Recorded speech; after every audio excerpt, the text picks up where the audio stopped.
Il-Prim Ministru Joseph Muscat organizza l-attività politika ta' kull nhar ta' Ħadd filgħodu fil-klabb tal-futbol ta' Tarxir Rainbows FC minflok f'każin tal-Partit Laburista. L-attività saret ftit metri l-bogħod minn fejn it-tfal kienu qed jirrikreaw ruhom. Dan wassal għal kritika ħarxa lejn il-Partit Laburista u bdil l-attività politika Tarxir Rainbows kisru l-istatut tal-MFA. L-istatut tal-MFA dwar dak li għandu x'jaqsam mal-premises ta' klabb membru huwa ċar.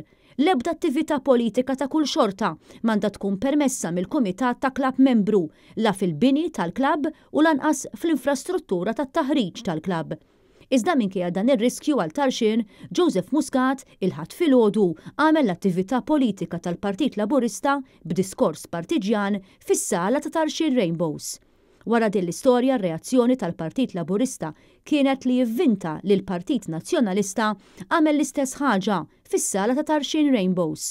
Madankollu din ir-reazzjoni tal-Partit Laburista kienet imgidba mill-President tal-Kumitat Sezzjonali tal-Partit Nazzjonalista f'Ħal Tarxin, Hubert Zamit, li stieden lill-Partit Laburista biex jgħid meta qatt saret xi attività mill-kap tal-Partit Nazzjonalista Adrian Delija fis-sala ta' Tarxin Rainbows u juru korrispondenza li titlob li ssir xi tip ta' attività hemmhekk minn Dr. Delija. Hubert Zamit żied jgħid li wieħed jipprova jiġġustifika jew jispjega ruħu huwa dritt u wieħed jifhimha.